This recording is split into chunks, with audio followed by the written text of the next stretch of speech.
back. It's your boy back again with the second part of today's installment of the SportsRap podcast right here, as always, on Heat 100 Radio, heat100radio.com. If you get over to the page, SportsRap Podcast, there's a link so you can tune in. You can go to heat100radio.com or you can get to the link. When you click on the link, it's going to ask you to join. Please join so you can be abreast of everything that goes on with Heat 100 Radio and SportsRap, and then you can tune in live. If you don't want to do it that way, you can just pay attention to your alerts and you'll know that I am back live in the group SportsRap Podcast. So before I get into the NBA topic, I'm going to shore up this divisional round schedule for you. As always, I can't leave you hanging. I can't leave you confused. So again, the divisional round in the NFL goes like this. On Saturday, the Rams are at the Packers. The Ravens are at the Bills. And then on Sunday, the Browns will go to KC, and Tampa Bay and Tom Brady will go to New Orleans to face off against the Saints. Now, got some NBA, got some scores from yesterday first to kick off this NBA segment. Then we're going to talk a little bit about the NBA, and then we're going to get into some Sixers talk. So, the scores from yesterday in the NBA. The Jazz defeat the Pistons 96-86. Yeah, Chuck, the Ravens, Chuck Bolger, thanks for tuning in, my guy. The Ravens are going to have a tough one. Let's see. They are going up against the Bills. And like I mentioned in the open when I did the NFL segment, yeah, I talked about Dougie in the beginning, Chuck, so we can get back to that in 1 second. But I did mention about the Bills, and I like the Bills. I like the way they're playing right now on both sides of the ball. I have, in the past several weeks, I have grown on that offense. I was always, from very early in the season, I really liked their defense. Really, really liked their defense all the way through. But I have grown to like a little bit more the offense right now. So my guy, Chuck Bolger, good friend, part of the F2 crew that welcomed me in when we could go to football games. So shout out to him. Shout out to the crew, F2. I'm only there once with you guys, but I kind of miss you guys. I miss the atmosphere, and I was just appreciative of the way that you guys welcomed me in just by me knowing Chuck. So, Chuck, it's great to have you as a friend, and I appreciate you allowing me to come in that time and enjoy with you guys. And I appreciate and thank you guys for welcoming me into that circle. But since you're here, Chuck, and you missed the first segment, I can backtrack for you because you're my guy.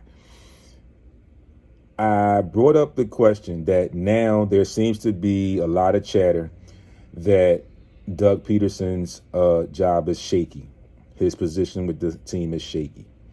I've also been hearing that there's a possibility that Doug went into a previous meeting that we really didn't know anything about until this weekend, around maybe even early as this morning, that there's an argument that Doug arguably went in and finally grew a spine and put his foot down and said to Jeffrey Lurie or to whoever was in that meeting that he wanted to have some say, a little bit more say in who he picks as his coaching staff. First and foremost, if that was the case, Doug, first and foremost, you need to swallow your pride and think about hiring an offensive coordinator. That's first. All right, Chuck, so I got that out the way first. Now, the question that I posed is, playing devil's advocate and being Jeffrey Lurie, who should be fired? One, if not both. Now, the talk right now is more around Doug because of the fiasco in week 17. And so the focus is more on him. But there's not saying that there isn't any focus on Howie, because there is. But the question is, playing devil's advocate again, if you happen to get rid of Doug and you retain Howie, have you really done the right thing? Have you really gotten rid of the right person? In my opinion, Chuck, if you think about getting rid of one, I think it has to be a package deal. I think it has to be both of them. Because like I mentioned earlier, there is a leg to stand on. Chuck says note. There is a leg to stand on for both of them and having that argument that both of them or either one of them could be fired. And like I mentioned, Doug, the questionable, complacent play calling, the misuse, the mishandling of the talent on your team, the crazy decision in week 17. And the way I looked at that game is, I thought it was a mess. I thought it was a fiasco. But I also felt like as a competitor, as a professional athlete, have a little bit of pride and go out as a winner. I mean, your season was shit. We know that. But you had the opportunity to go out on a winning note. And I'm not saying that winning note would have smoothed some things over, whatever, but it would have gave a better feeling of yourself and your team at the end of the season going into the offseason. Just a little bit better if you had won that game. Just my opinion. On the other side, we know what Howie has done over the past years with the pick. And you can argue and say that they did it so they can get the 6th pick instead of the 10th pick or wherever they were going to be. But then you have another question coming in, and what are they going to do with that pick? There's a lot of uncertainty with them having the number 6 pick in the draft. There is already mock drafts and chatter about who could be there, what they could do at that position. But right now, none of that even matters, especially to Philadelphia Eagles fans, because we've seen and we've been privy to and we've experienced what Howie has done over the past several years and the picks that were made. So we got the number 6 pick, but I'm not real comfortable. I'm not overly confident in retaining that pick, especially because of the way that they got the number 6 pick and the other thought in the back of your mind of, what are they really going to do with that pick? Will they make a good, solid decision or not? So a lot is left unknown. A lot is left to be seen. And again, Chuck, like I said, I see you agree with me and I appreciate that. Like I said, it's dysfunction. And again, I think it needs to start at the top. And then you can try or attempt to fix everything else, because there's dysfunction all the way across that board. So we see that, and that's where we are. So Chuck, talk to Rich, look at some of my posts over the past couple days and see the posts and read some of Rich's comments. Really good stuff from him. You know him, Richard Drummond. So we can possibly get in a group one day and talk about this and the stuff that I can bring to the show if I can't get you guys in. But I appreciate you tuning in, Chuck. Great friend. Thank you, bro. Getting back into this NBA stuff right now. I gave you the one score. The Jazz defeat the Pistons 96-86. The Bulls fall to the Clippers 127-130. The Thunder outlast the Nets. Yes, Richie Rich. The Thunder outlast the Nets 129-116. The Nuggets outlast the Knicks 114-89. The Heat Celtics game was postponed due to COVID issues. The Lakers defeat the Rockets 120-102. The Spurs fall to the Timberwolves 88-96. And the Raptors fall by 1 to the Warriors 106-105. So those are your NBA scores from yesterday. So before we get into the Sixers stuff, and I have some things that I definitely want to talk about with the Sixers.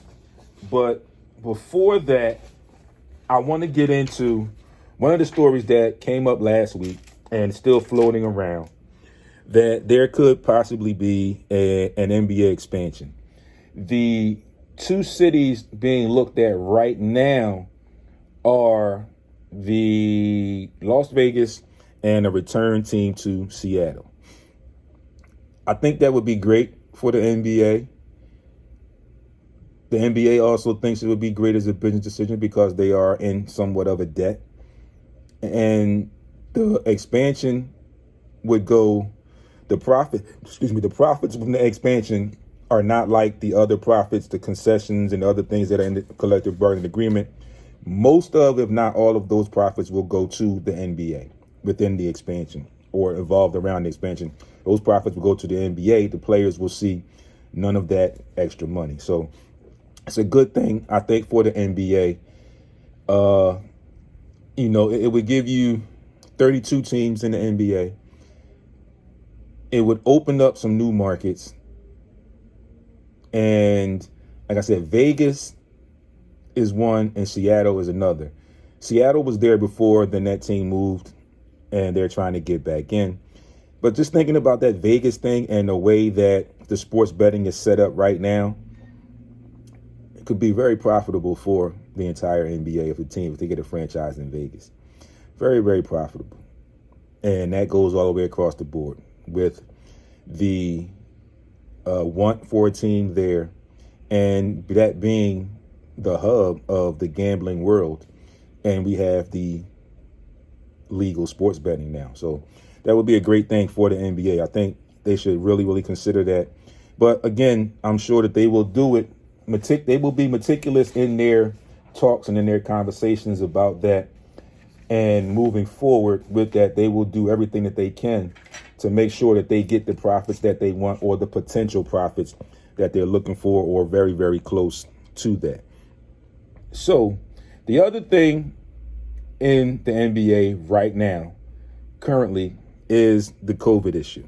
And as you know, the NBA finished last season in the bubble in Orlando, which I thought was a really good idea. Actually, a great idea. As you know, if you check my record, I have given the NBA kudos as being the best out of the four major sports to handle the COVID issues and the pandemic. But now, since they are back into a new season and teams are playing in their home arenas and not in a bubble, it has hit home. And it's hit home as close as the Philadelphia 76ers, who only fielded 7 players Saturday afternoon against the Denver Nuggets. Tyrese Maxey's breakout game, if you will, for right now. But we're talking about the COVID issue. And one of the things I feel like could be added in, and I'm sure that I'm just trusting from what they did with the bubble, that they are working to get a handle on this situation. But one of the things I mentioned to Rock the Barber from the Morning Rush, before he left out this morning, was I kind of felt like these guys are home, and I understand they're in their home arenas. And for the Sixers, for example, you have some new players moving in, so they're not really too familiar with the area. I just feel like they could have had some resemblance of the bubble. And when I say that, I mean, they could have had these guys stay in one location, unfortunately. They were away from their families for months in the bubble. But here, at least they could talk to them closer. But I just feel like they should be in a hotel together and doing their things that way. And that might come up now that the Sixers game went on with minimal players. There was an issue with James Harden earlier in the season. And now you had Jason Tatum, who I mentioned in my opening news and updates, self-quarantining for 10 to 14 days. The Boston Celtics practice facility, which has been shut down, and their game against the Miami Heat was postponed. So why wasn't the Sixers game against the Nuggets postponed? The people will definitely ask, since they saw that was there. Right now, offhand, I do not know. Doc Rivers, head coach of the Sixers, also had that question as to why they were going to play. But nonetheless, they played. And they didn't find out until sometime during that game against Denver. And the funny thing is, in support of his new team, Seth Curry was there on the bench. And then later on, he was taken away, or he left because they got the news of his positive results. But I don't get it. I think maybe the Sixers situation kind of hit them off guard And then they started paying attention to it. And then they tried everything that they could to get the Heat Celtics game played. But maybe something was in the mix that really couldn't get it done, and they postponed that game. So we'll never really know the true or the real reasoning why that game was postponed and the Sixers game was not. But when they go on the road, they're all in a hotel together. They go from the hotel to practice. And again, it's a lot easier when they're in their home city for something like this to hit home. Because guys are familiar, veterans that are here in this city particularly, are familiar with what goes on in the city and things that are happening. They're familiar with the closures and other things of that nature within the city and wherever they live, either the city, outskirts of the city, or over in Jersey. So they're familiar with what is set in place as far as safety and health protocol. When they're on the road, it's a different. There's an understanding. You don't go out, this, that, and the third. We go to practice, you come back to the hotel, and whatever. When you're home, it's a little bit different because that urge hits you. And I'm not saying that any of these guys did any of this stuff, but it's an urge that hits you a little bit more when you're home. It's more comfortable. It's a comfortability level at home, more of a comfortability level at home than it is on the road. So I'm putting my trust in the NBA, as I did when they started the bubble and we saw how that came out. I'm putting my trust in the NBA that they're going to get ahead of this issue with them and COVID and come to some kind of agreement, some kind of extended health protocol to subside and get rid of this corona outbreak, if you will, within the NBA. And I think they're the best. Like I said, I still think that they're the best ones to do it because I think that they, in their planning, like I said, they had a 30-something or 40-something page health and safety protocol that was issued before this season started. So I'm sure they're probably looking back at that. And I'm sure within that plan, they had things in place like they had in the bubble for what if this happens? What if this goes this way? What if this goes that way? So I'm sure they're attempting and doing their due diligence trying to get this thing worked out where the coronavirus or COVID-19 or whatever way you choose to address it will be out of the NBA. So we'll see what happens with that when we get further on along in the season within the next week or so and how things play out with these quarantines and other things of that nature. Now, next, in the world of the NBA, we have an issue with Kyrie Irving once again. And this stems back to Wednesday or Monday, whatever day it was last week, when the Sixers played the Nets. And they ultimately lost to the Nets without their two stars, Kyrie Irving and Kevin Durant. And after the fact, it came out that Kyrie didn't play because he said he just didn't want to play. Now, initially, the reports were saving face. Then the reports were that he had personal issues. So technically, you could arguably say that he did have personal issues because he didn't want to play. So in my opinion, that's some personal mental issues. I've also said in talking to coworkers and other friends, it's getting a little bit out of control with Kyrie. I mean, he started out with calling the media pawns. He didn't want to talk to them. He was fine for that. Had some other veterans and some other people around the NBA say some things about him addressing that situation. But now you just don't play because you don't want to play. You didn't go on the road trip with the team after that. And there's confusion.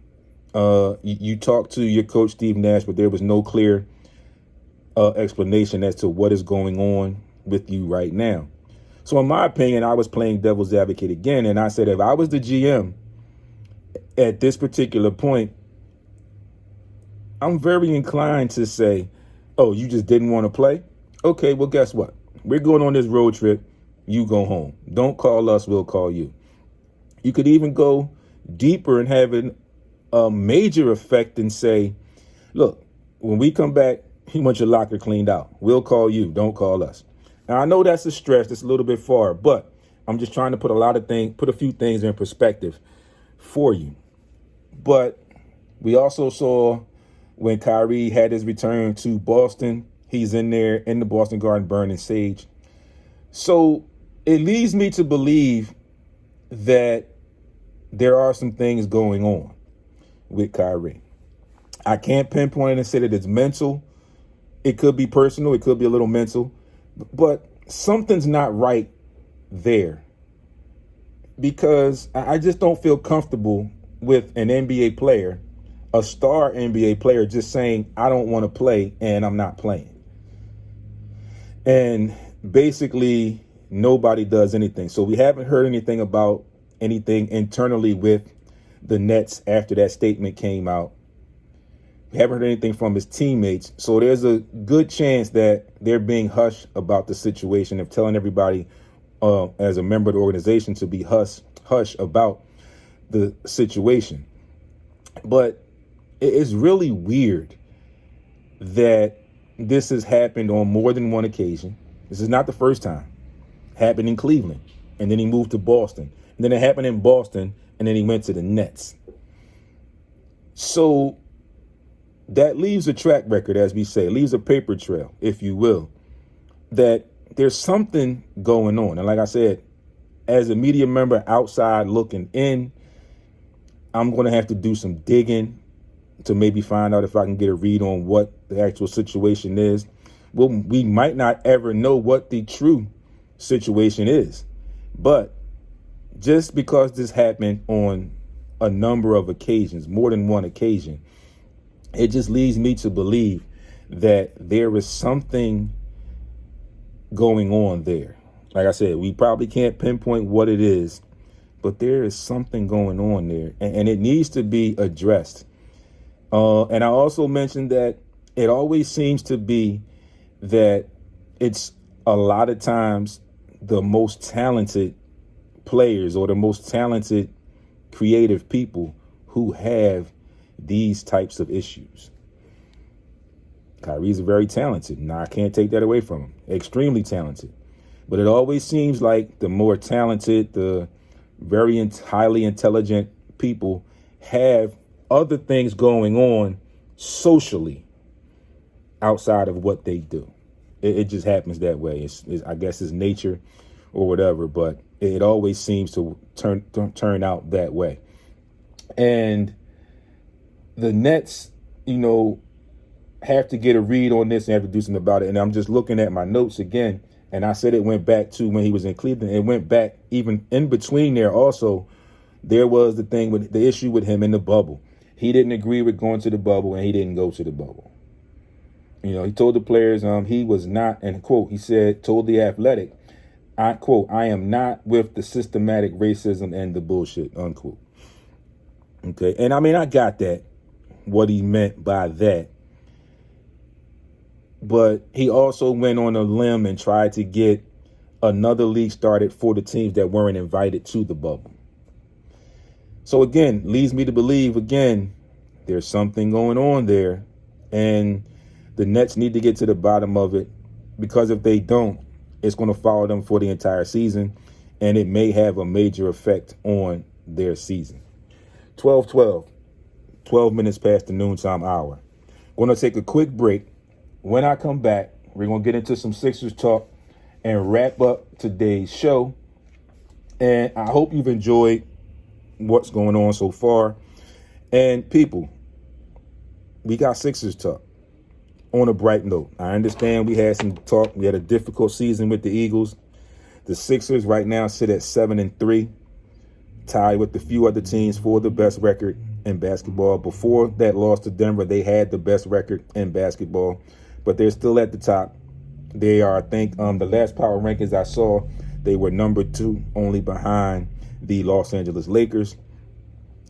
Once we get through this COVID and once we get playing a little bit more, I think the Sixers thing is all going to come together, like I mentioned last week. We'll talk about that on the other side. It's your boy D. You are tuned in to SportsRap on Heat 100 Radio. Check you on the other side in just a few minutes. Enjoy some of the mix from G.I. Jackson. and I will be back with you shortly.